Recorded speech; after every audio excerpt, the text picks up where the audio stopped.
নমস্কার বন্ধুরা, আমি শ্রাবণী হ্যাশট্যাগ আমরা সকলের পক্ষ থেকে আমি আবার চলে এসেছি আজকের বিষয় নিয়ে আলোচনা করতে। আজকের বিষয় দিয়েছে আমাদের প্রিয় দিদিভাই রঞ্জনা সেনগুপ্ত। তো ওনার দেওয়া বিষয়টা হচ্ছে দুধের সাথে কোনটা ভালো যায়, মানে কী দিলে ভালো একটা পদ তৈরি করতে পারবো আর কি। আর একটা হচ্ছে ফুলকপির সাথে কী মিশিয়ে একটা ভালো পদ তৈরি করা যাবে। আর একটা হচ্ছে সর্ষের তেলের সাথে কী যায়, মানে ঘি, মাখন না সাদা তেল, যাতে একটা ভালো পদ তৈরি হয়। আর সবশেষ হচ্ছে মানুষ কথাটির সাথে কী যায়, যাতে মানুষের জীবনটা আরও সুন্দর হয়ে ওঠে। ভীষণ সুন্দর বিষয়। দিদিভাই সবসময় অনেক ভাবনা চিন্তা করে বিষয় দেন, যাতে আমরা সব কিছু থেকে নিজেদেরকে অনেকটা এগিয়ে নিয়ে থাকতে পারি। তো জীবনে চলার পথে এগুলো আমাদের জীবনে জানাও খুব জরুরি। সত্যি কথা বলতে কি অনেক কিছুই এখনও আছে যেটা আমি জানি না আমার সাথে কতজনের মানে মতের মিল হবে। তবে তোমরা সকলেই জানো আমি বেশ কয়েকদিন আসতে পারিনি। দেখো আমার ঠাকুর এগুলো বাড়িতে তৈরি হয়েছে। এই ঠাকুর সাজানো, বিক্রি করা সবই ছিল এই কদিন, যার জন্য আমি কোনো আলোচনাতেই আসতে পারিনি। তো আমি আমার ঠাকুরের কিছু ভিডিও, কিছু গাছে, ছাতে গাছে ফুল হয়েছে সেই সব ফুল টুল দেখিয়ে আর কি কিছু ভিডিও টুকরো বানানো ছিল, সেগুলোকে একসঙ্গে করে আমি তোমাদের সাথে আজকে আলোচনায় এসেছি। তো নিশ্চয়ই তোমরা ভালো আছো, সকলে সুস্থ আছো, হাসিতে খুশিতে আছো, আনন্দে আছো। সকলে সরস্বতী পুজো নিশ্চয়ই ভালো কাটলো। আজকে তো সরস্বতী পুজো হচ্ছে, আজকেও হচ্ছে, 10টা পর্যন্ত আছে। তারপরে তো ষষ্ঠী পড়ে যাচ্ছে, মানে বসন্ত পঞ্চমী আজকে শেষ হয়ে যাচ্ছে, দিয়ে ষষ্ঠী পড়ে যাচ্ছে। তো পুজোর রেশ থাকছে এখনও। সবার নিশ্চয়ই আরও ভালো কাটুক, এটা ঈশ্বরের কাছে প্রার্থনা করি। তো এবার বিষয়ে আসি, যেটা হচ্ছে দুধের সাথে খুব সুন্দর একটা পদ যদি আমি বানাতে চাই, তো দুধের সাথে আমি চাল মিষ্টি দিয়ে একটা সুন্দর খাবার, যেটা হচ্ছে পায়েস, পরমান্ন। এটা আমরা ঈশ্বরকেও অর্পণ করতে পারি, আমরা জানি সবাই। তো আমি এটাই বলবো যে দুধের সাথে পায়েস দিই। ছাড়াও তো এখন অনেক খাবারের মধ্যেই আমরা দুধ দিই আর কি সব কিছুতে।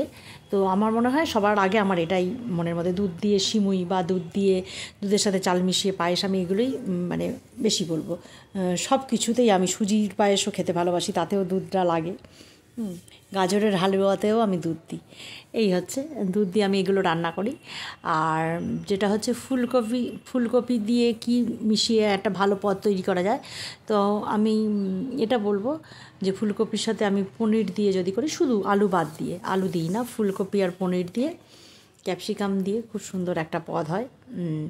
যেটা এই ফুলকপি নেড়ে যেরকম কাজু টাজু বাটা দিয়ে একটু বেশ ভালো, একটু মিষ্টি খাই আমি, যদিও একটু মানে যে কোনো খাবারে আমি একটু মিষ্টি পছন্দ করি। একটু মিষ্টি হলে, প্রয়োজনে ঝাল খাবার, ঝাল যেরকম মাছ মাংসতে ওগুলোতে আর মিষ্টি খাই না, ওগুলো ঝালই ভালো লাগে। কিন্তু এই ফুলকপির পনির দিয়ে যদি করি, এটাতে একটু মিষ্টি দিয়ে আমার বেশ ভালো লাগে।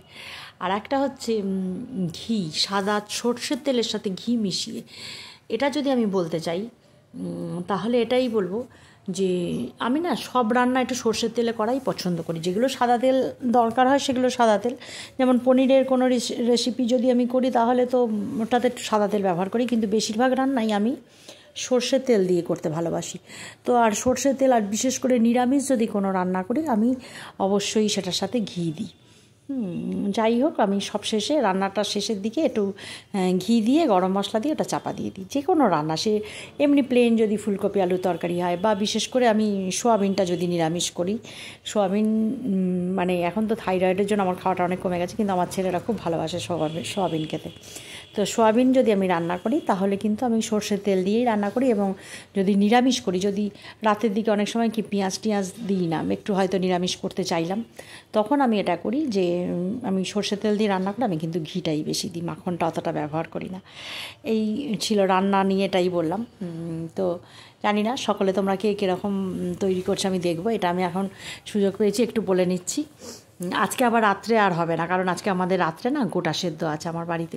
মানে গোটা সেদ্ধ আমার শাশুড়ি মা করেন এখনও, মানে আমাকে কিন্তু হেল্প করতে হয়। যেমন এই সারাদিন আজকে ওই কড়াইশুঁটি, তারপরে ছাড়িয়ে, তারপরে ওই কড়াইগুলোকে সব ওই একটু মানে নেড়ে আর জল দিয়ে ভিজিয়ে এগুলো এরকম করে রাখতে হয় আর কি। তো রাত্রিবেলা মানে সন্ধ্যে থেকেই সেই গোটা সেদ্ধ তোড়জোড় হবে। আর একটা যেটা দিদিভাই লাস্ট দিয়েছে, সেটা হচ্ছে মানুষের সাথে কোন কথাটা যায় যাতে মানুষের জীবনটা আরও সুন্দর হয়ে থাকে।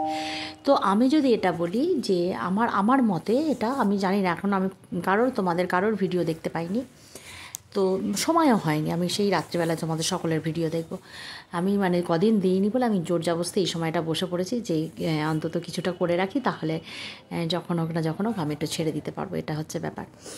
তো মানুষের সাথে আমি মনে করি সব থেকে, এটা আমার একান্ত ব্যক্তিগত মতামত, জানি না সকলের সাথে মিলবে কি না, তবুও আমার মতামত হচ্ছে মানুষের অবশ্যই এই কথাটা যায় যে পবিত্রতা, মানুষের অন্তর যদি পবিত্র হয়, মানুষের মানে মানুষ যদি নিজে একজন পবিত্র হয় না, বা আর পবিত্রতার চৈতন্য থাকতে, মানুষের অবশ্যই চৈতন্য, যেটা হুঁশ আমরা বলি, এটা যদি থাকে তাহলে মানুষ কি হয়, তার জীবনটাকে অনেক সুন্দরভাবে গুছিয়ে নিতে পারে।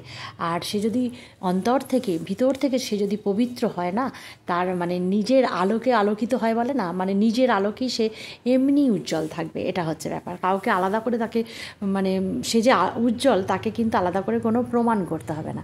সে যদি অন্তর থেকে পবিত্র থাকে তাহলে ঈশ্বর সবসময় বলে না পবিত্র থাকো। কেন পবিত্র কথাটা এখানে, যে ঈশ্বর তো তোমার অন্তর আছে, তুমি যদি নিজেকে পবিত্র রাখো, ঈশ্বর তো সেটা জানতে পারছে যে তুমি পবিত্র, সেখান থেকে ঈশ্বর তোমাকে মানে সদা সর্বদা আশীর্বাদ করে থাকবেন যে তুমি যেন নিজের আলোকে আলোকিত থাকতে পারো, যেটা চোখে পড়ার মতো থাকবে। সকলের কাছে তুমি কিন্তু অবশ্যই চোখে পড়বে যে তুমি সত্যি অন্তর থেকে পবিত্র, এটা হচ্ছে ব্যাপার। আমার মনে হয় মানুষের সাথে এটা অবশ্যই করে যায়। প্রত্যেক মানুষ যদি ভিতর থেকে পবিত্র থাকে একদম, মানে আর তার যদি চৈতন্য বোধ থাকে, চৈতন্য বোধ থাকলে কি হবে, তার কি করণীয়, সে কি করছে না করছে, ভুল করছে কি ঠিক করছে, এটা সে অবশ্যই কিন্তু জানতে পারবে। কাজেই চৈতন্যটা অবশ্যই দরকার। চৈতন্য যদি না থাকে তাহলে আমার মধ্যে যদি আমার চৈতন্য বোধটাই না রইলো, তাহলে কি হলো, আমি কিন্তু ভুল করছি না ঠিক করছি এটা আমি নিজে বুঝতেই পারবো না। কিন্তু আমার মধ্যে যদি চৈতন্য বোধটা থাকে তাহলে কিন্তু আমি অবশ্যই বুঝতে পারবো যে হ্যাঁ, আমি যে কর্ম করছি সেটা ঠিক না ভুল। মানুষের প্রত্যেকটা প্রদীপ আমরা বারবারই তো দেখছি এত রকম, একটা সামান্য ওই যে এর আগে একদিন আমি বলছিলাম যে একটা যদি সামান্য একটা বয়স্ক ভদ্রলোকের কাছে একজনকে দেখছি আনাজ সবজি আর কি কিনতে গিয়ে এত দরাদরি করছে, 5টা টাকা কম বা 2 টাকা, এই একটুখানি কম নাও, এই 1 টাকা, 1 টাকার জন্য ওই যে মানুষটার সাথে ওইভাবে কথা বলা একটা বিচ্ছিরি, মানে সে তো নিজেই বুঝতেই পারছে না, মানে তার মানে কি, তার চৈতন্যটা নেই, সে বুঝতেই পারছে না যে সে তার কর্মটাকে খারাপ করছে। এগুলোতেও কিন্তু কর্ম তৈরি হয়, এটা আমরা এতদিনে যারা হ্যাশট্যাগ আমরা সকলেতে আলোচনা করছি তারা কিন্তু এতদিনে বুঝতে পেরে গেছি, তাই না? এগুলোতে আমাদের কর্ম তৈরি হয়। দেখো আমার নিচে এই যে যার ঠাকুর দেখাচ্ছে, এগুলো সব আমার বাড়িরই ঠাকুর।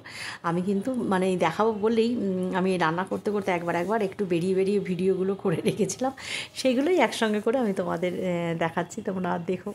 আমার বাড়িতে খুব অনেক যে বড় তা হয় না, তাহলেও আমার থাকে 5.5 ফুট 6 ফুট পর্যন্ত ঠাকুর থাকে, এগুলো ছোটো ছোটো ঠাকুর, এই হচ্ছে ব্যাপার।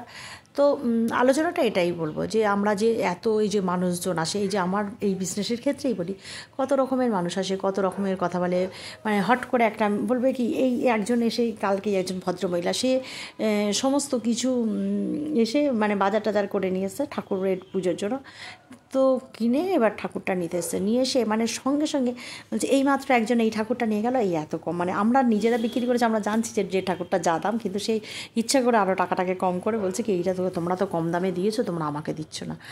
মানে এটা তো তাকে বুঝতে হবে যে আমার যদি একটা বিক্রি হয় তো আমারই হবে, আমার যদি লাভ থাকে আমি তো আটকে রাখবো না ঠাকুরটা। এটাই মানুষ, অনেক রকম মানুষ থাকে, ভাবে এই যে পুজো করছে, আচ্ছা করছে, কত কিছু করছে, একটা পুজোর জন্য কত কিছু জোগাড় জাতি করছে, কিন্তু তার এইটা বিবেকে হচ্ছে না যে আমি ঠাকুরটা যে এই মিথ্যে কথা বলে দামটা কমাচ্ছি, তাহলে কি হচ্ছে, কর্মটা আমার এই যে মিথ্যে কথাটা বলছে এর জন্য কিন্তু আমাদের কর্মটা খারাপ হচ্ছে। তাহলে কি হয়, এখানে হুঁশ থাকা দরকার, তাহলে এই হুঁশটাই নেই, তার সেই চৈতন্য বোধটাই নেই। তো আমি এটাই এই জন্য বললাম যে মানুষের সাথে অবশ্যই এই দুটো কথা, একটা কথা দিদিভাই বলেছেন, কিন্তু আমার মনে হয় এই দুটো কথাই যায়, যে তার চৈতন্য বোধ থাকতে হবে, আর অবশ্যই তার মানে তাকে পবিত্র থাকতে হবে। পবিত্রতা অবশ্যই মানুষের সাথে যায়, সে যদি সত্যি পবিত্র হয় না, তাহলে সে সত্যিই মানে তাকে দেখেই বোঝা যাবে সে সুন্দর, মানে তার যে আলাদা একটা সৌন্দর্য অন্তরের ভিতর মানে থেকে সৌন্দর্য যে প্রকাশ পাবে, সেটা দেখেই কিন্তু বোঝা যাবে। এটাই ছিল আজকে আমার আলোচনা। জানি না তোমরা যদি শোনো একটুখানি বলো। আর আবারও বলি, সকলে ভালো থেকো, সুস্থ থেকো, হাসিতে খুশিতে থেকো, আনন্দে থেকো। সকলের আজকের দিনটা খুব ভালো কাটুক। আবার আসবো অন্য কোনো দিন অন্য কোনো আলোচনা নিয়ে। ততক্ষণ পর্যন্ত চললাম। তোমরা সবাই আমার ঠাকুর দেখো, এই যে পিছনে একটা রথের ডিজাইন, বা এই যে সামনে এগুলো ডিজাইন ঠাকুর, কিন্তু প্যাসেজটা এত ছোটো না, আমি মানে থেকে নিতে পারছি না আর কি, আর একটু পিছিয়ে গেলে হয়তো দূর থেকে অনেক বড়োভাবে আসতো ফটোগুলো, কিন্তু আমার পিছনে জায়গা নেই, পিছনেও ঠাকুর বলে আমি সেই ছোট ছোট করে দেখাতে হয়েছে আর কি। তো চললাম, সকলে ভালো থেকো।